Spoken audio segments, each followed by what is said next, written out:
O pior problema do investidor, e talvez o seu maior inimigo, é provavelmente ele mesmo.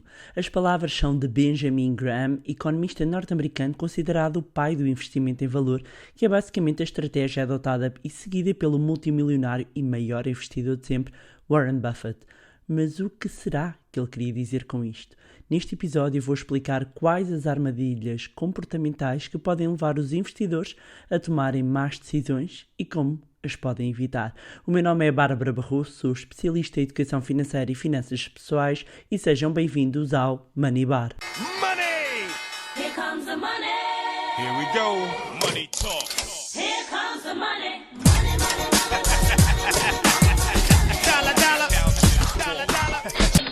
Então hoje vamos ter uma aula de finanças comportamentais, que é só assim dos meus temas preferidos. Sim, eu sei que digo sempre isso, mas é mesmo, amigos, um tema apaixonante. E porquê? Porque está relacionado com o comportamento humano, que é uma das áreas que mais me fascina. E sabem porquê? Porque a grande maioria dos resultados que obtemos na nossa vida financeira resultam exatamente da parte comportamental. E eu até penso que já tinha feito aqui referência. Então hoje vou falar-vos, digamos que, as armadilhas mentais e comportamentais que levam os investidores a tomarem algumas decisões erradas. E vou-vos explicar o que é que podem fazer para contornar este lado mais primitivo da nossa mente. Sim, isso mesmo, um lado primitivo.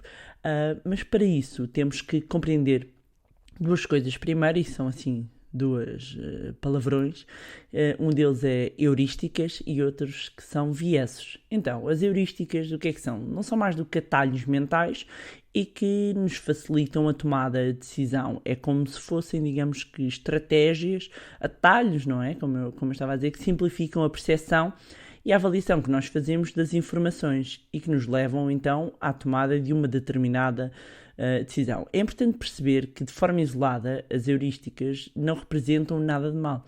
Por exemplo, quando precisamos de tomar diversas decisões complexas de forma rápida, estas possuem um papel fundamental. Porquê? Porque vão nos ajudar a viabilizar as escolhas adequadas, embora por vezes imperfeitas.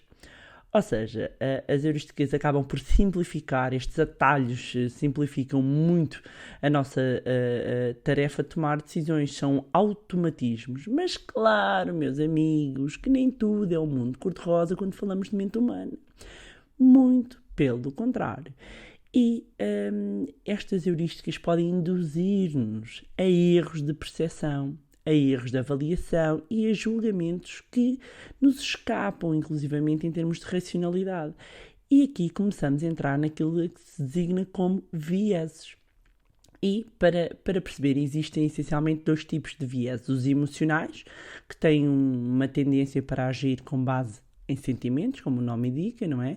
E não em factos. E depois temos os vieses cognitivos, cuja tendência é pensar e agir de determinada maneira ou seguir determinados padrões. E, ao longo deste episódio, vocês vão conseguir identificar aqui muitos dos comportamentos que têm e que são vieses, meus amigos. Então, assim, quando pensamos em vieses cognitivos, na prática estamos a falar de erros sistemáticos na tomada de decisão. E quando ocorre isto ocorre, aliás, quando estamos a processar e a interpretar a informação. E apesar de alguns vieses, ok? Nós temos aqui os vieses, que é como se fosse o desvio padrão, estão a perceber? E as heurísticas são os atalhos, que nos ajudam aqui a tomar as decisões rapidamente. Apesar de alguns vieses estarem associados especificamente a algumas heurísticas, podem estar associados a outros fatores. Eu falei aqui da questão emocional, não é?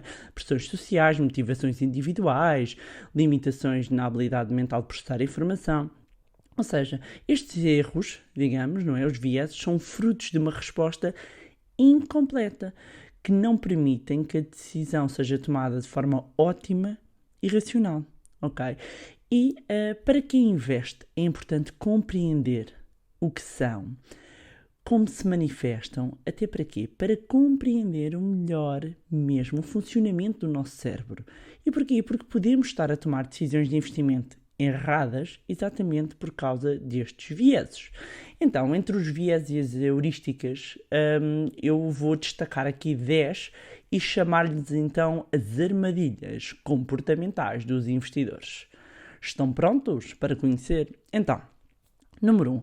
A primeira de todas temos a ancoragem. O viés da ancoragem acontece quando usamos algum dado como referência para a tomada de decisão, independentemente dela ser relevante para aquele momento ou não. Ou seja, esse dado vai ancorar a sua decisão. Por exemplo, se antes de investir nós estivermos expostos ou na presença de palavras como promoção, oferta imperdível, estes conceitos podem direcionar a avaliação que fazemos no momento de investimento ou quando estamos a escolher os investimentos. Por exemplo, quando recebemos do banco um e-mail do gestor de conta a dizer tenho aqui um excelente investimento para recomendar.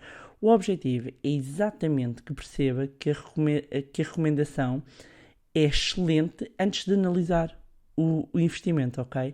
E quando falamos de ancoragem, muitas vezes está também ligada a valores numéricos.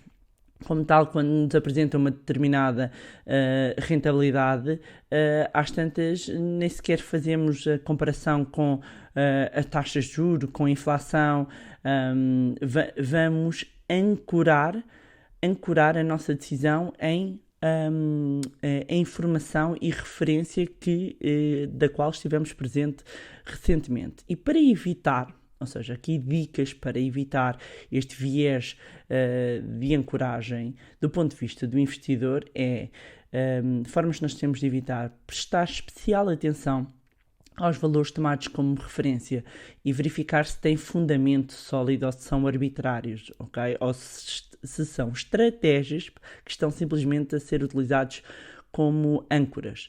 Depois é importante manter-se atualizado quanto aos valores tomados como base de comparação. Depois questione as premissas, verificando se elas realmente são relevantes, e evite também a tomada de decisões financeiras por impulso, sem informações suficientes. Isto porquê? Porque na falta de base racional, a sua mente vai apelar ao que estiver mais facilmente à disposição, porém nem sempre a seu favor. Ok? Portanto, este é o viés da ancoragem. O viés número 2 é o da aversão à perda. Ok?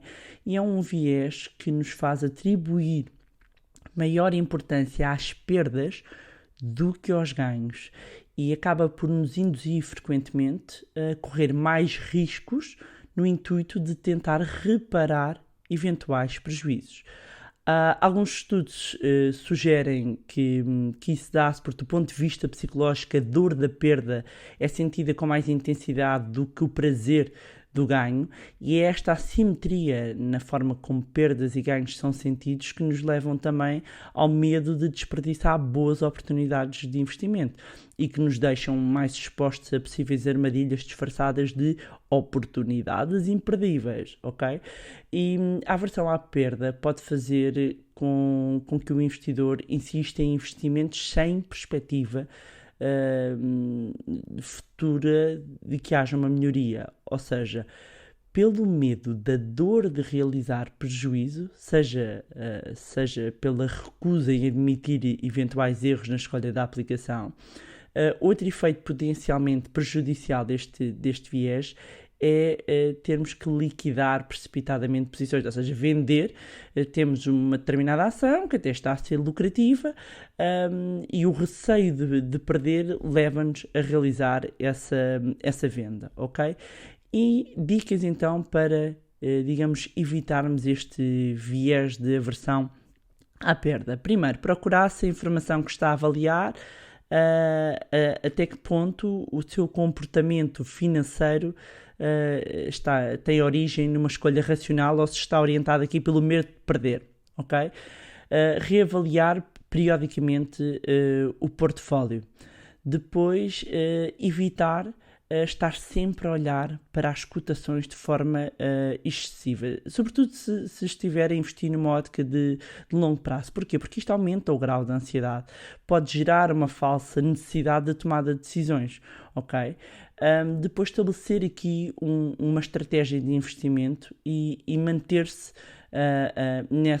nessa estratégia, definindo os limites aceitáveis para prejuízo. Isto é um ponto muito importante, é que defina à partida qual é que é o prejuízo, até que ponto é que está disponível para assumir uma determinada perda. Depois, diversificar os investimentos, pois esta acaba por ser uma estratégia transversal para evitar qualquer tipo de viés. E depois evite tomar decisões financeiras sobre pressão e desconfie sempre dos discursos. Se não decidir agora, vai perder a oportunidade, ok? Portanto, faça uma avaliação cuidada para evitar cair, então, neste viés de aversão à perda, ok?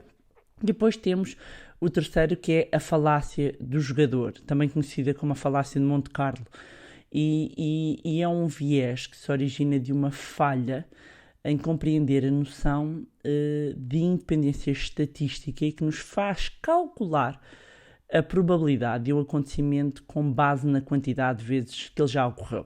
Por exemplo, vamos usar aqui um exemplo mais próximo para compreender. Quando nós lançamos uma moeda, não é? E estamos ali a fazer o jogo da cara ou coroa, nós temos um viés que leva-nos a acreditar que o facto de já ter saído cara muitas vezes torna maior a probabilidade de sair coroa no próximo lançamento. E não é, ela mantém 50-50. Mas o nosso viés faz-nos acreditar, não, agora é que é, ok? E não é difícil de imaginar que os investidores possam cair, digamos, neste viés. Por exemplo, após uma série de valorizações seguidas de um determinado título, uma determinada ação, algumas pessoas começam a sentir ansiedade que se calhar que as leva a vender, por terem a sensação aqui de que vai entrar aqui, o mercado vai entrar em correção e, portanto, começam a antecipar. E o mesmo se passa na subida, ok? Portanto, a fim de evitar esta falácia do jogador, é recomendável que o investidor faça o quê? Compreenda primeiro os conceitos básicos de probabilidade, não é? E especialmente ter noção quando se tratam de eventos independentes. Independente significa que o facto de ocorrer não tem qualquer relação ou correlação com o acontecer o outro evento, ok? Levar a sério a máxima dos mercados financeiros de que ganhos passados não são garantia de ganhos futuros, rentabilidades passadas não são garantias de rentabilidades futuras, ok? Depois, para irem acompanhando as notícias dos mercados financeiros, mas acima de tudo as notícias, se falamos aqui do mercado acionista, que são divulgadas pelas empresas, inclusivamente no site do regulador, no caso de Portugal, no site da CMVM, a Comissão do Mercado de Valores Imobiliários. Porquê? Porque uma empresa que esteja cotada, e é assim também o funcionamento dos mercados, toda a informação tem que ser prestada ao mesmo tempo ao mercado, ok? Porque senão falamos do tal inside information. E portanto, se toda a informação tem que ser prestada de forma transparente e clara ao mercado, se nós queremos estar informados, além obviamente dos sites da especialidade, acompanhar a informação divulgada pela própria empresa. Depois, o quarto viés é o da confirmação, é o confirmation bias, e descreve, no fundo, a tendência para as pessoas interpretarem informações de forma a confirmar as suas próprias convicções. E, meus amigos, vocês vão identificar isto em vários pontos na vossa vida. Nós estamos aqui a focar na parte financeira, na ótica aqui do investidor, mas isto também se verifica na ótica do utilizador, do consumidor, em tudo. Ou seja, se confrontarmos aquilo que já sabemos com um conhecimento novo, as nossas crenças e certezas têm um peso maior. Este é um viés que refere-se também à tendência da mente humana para ignorar informações que contradigam as suas crenças. Portanto, trabalhar ao mesmo tempo com interpretações incompatíveis entre si exige um esforço mental enorme, ok? Portanto, temos a nossa cabeça a puxar para dois lados. E por isso, quando a nossa mente, isto tem a ver com o funcionamento da nossa mente, ok?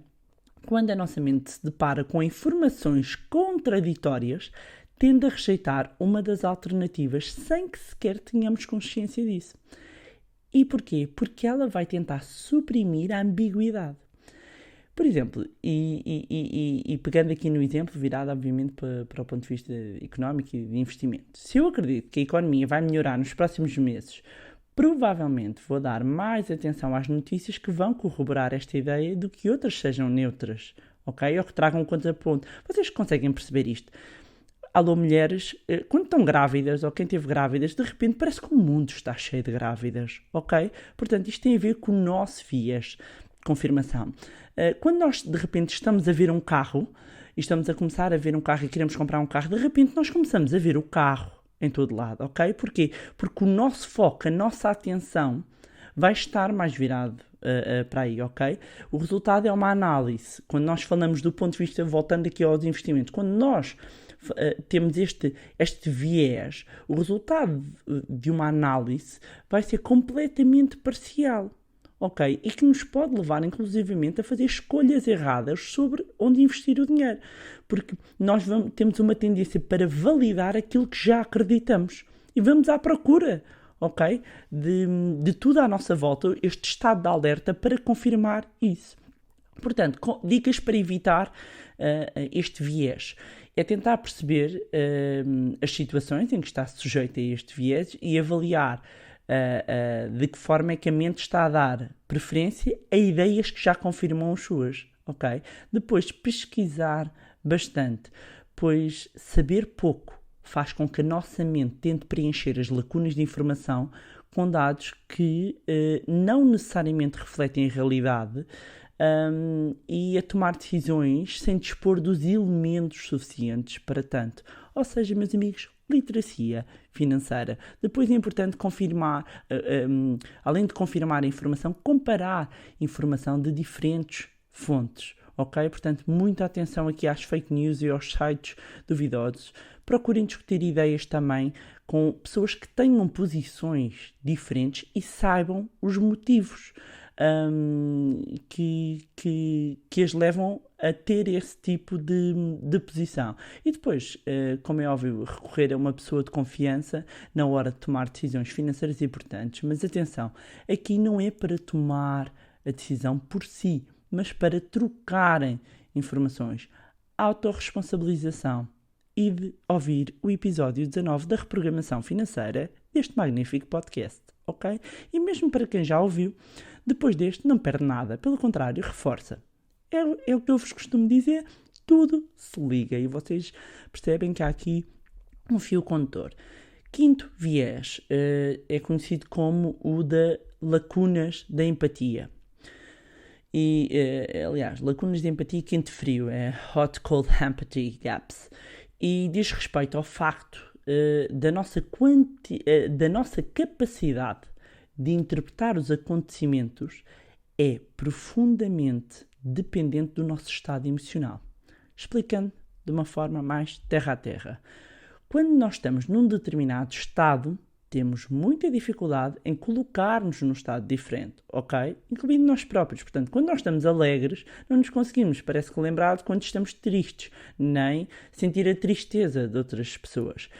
E este viés faz com que as pessoas subestimem a influência do próprio estado emocional no momento da tomada de decisões, levando-as a que se arrependam depois de determinadas escolhas feitas no calor da emoção. Quem nunca, não é?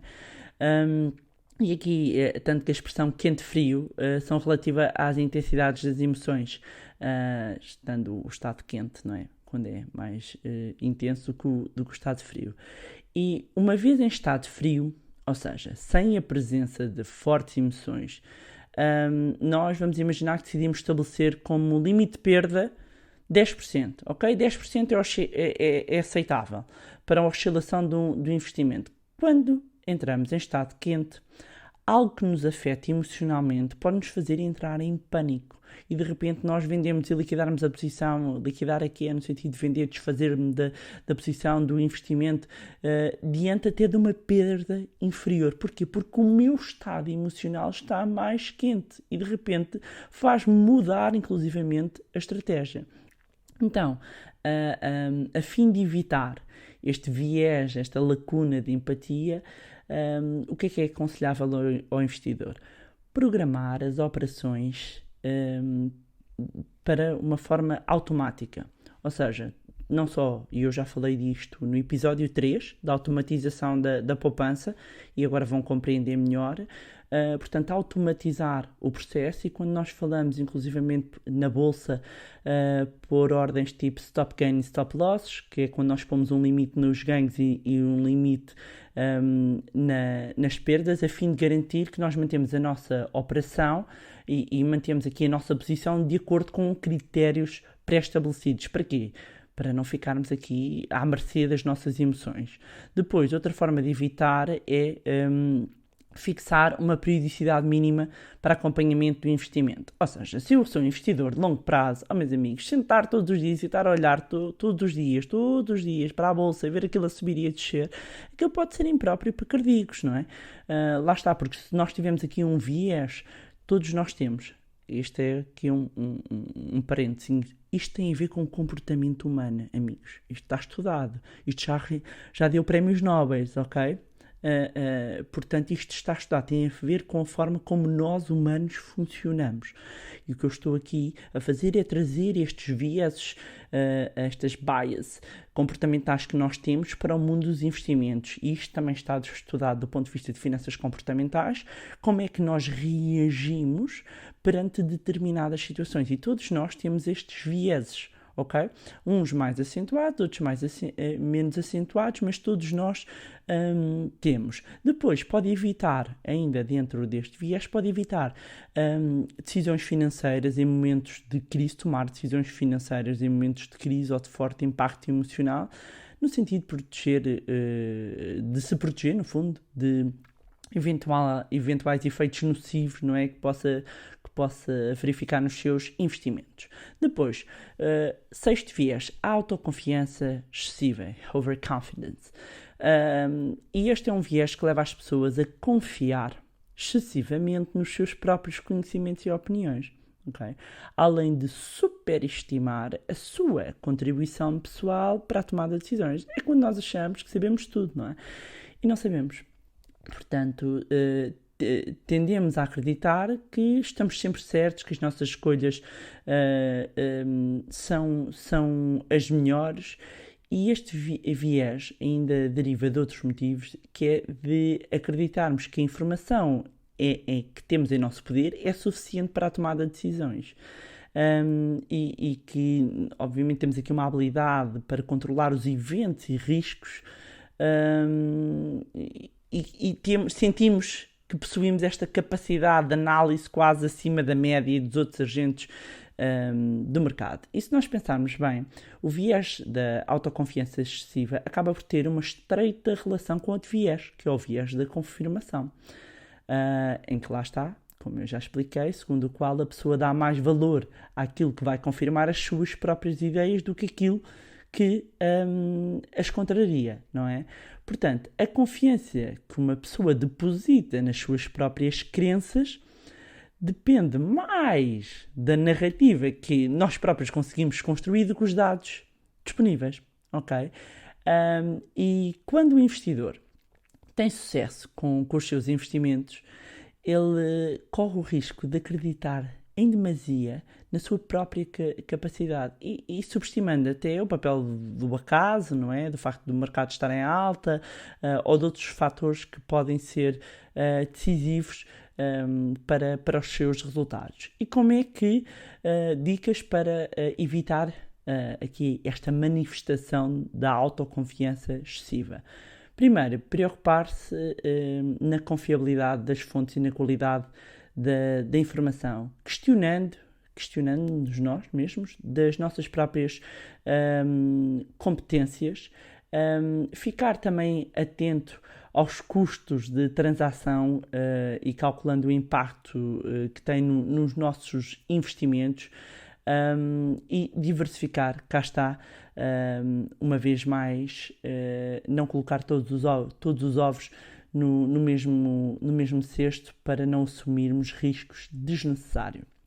Sétimo efeito e sétimo viés é o efeito de enquadramento, e este viés descreve a tomada de decisão que pode ser afetada pela maneira como o problema é formulado ou pela forma como as opções são apresentadas, neste caso são enquadradas. Ora bem, estudos demonstram que as pessoas tendem a ser avessas ao risco quando se trata de ganhos. É o princípio de mais vale um pássaro na mão do que dois a voar.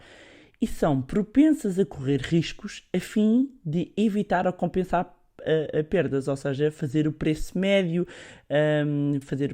que entrar várias vezes no mercado, entrar em alta e em baixa, ou seja, entrar de forma sistemática para fazer um preço médio ou manter uma posição perdedora. Outro exemplo é um teste e que já foi feito, em que se pede às pessoas para escolherem entre, e pensei agora, receber de graça um voucher de 10 euros, ok? Ou seja, dou-vos um voucher que dá direito a 10 euros, ou pagam 7 euros por um voucher que vale 20 euros.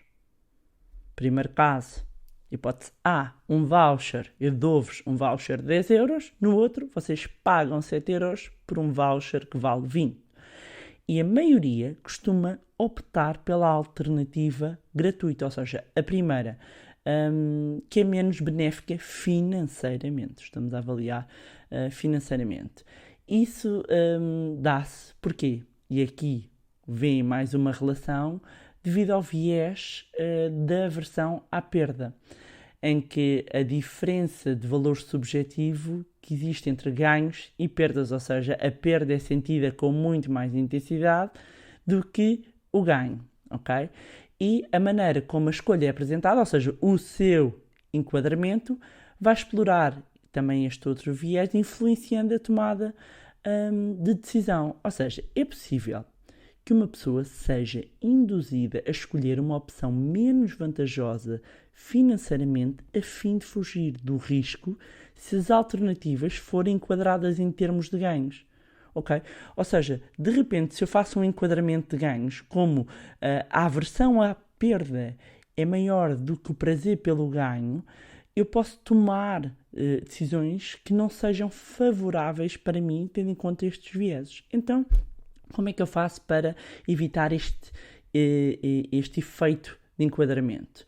É examinar cuidadosamente as informações apresentadas e sempre que houver investimentos, procurar também uma segunda opinião e tentar julgar a situação do investimento do ponto de vista também de quem nos está a oferecer ou quem nos está a recomendar o investimento, até para perceber se há eventuais conflitos de interesse.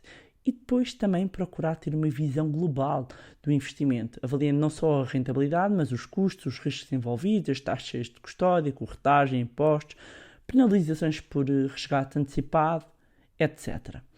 Estes são 7 dos grandes vieses, mas há ainda mais 3 que eu gostava de salientar. Aliás, como puderam ver pelo título, são 10.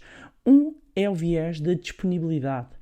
Ou seja, de acordo com este viés comportamental, nós tomamos decisões com base na frequência dos acontecimentos recentes.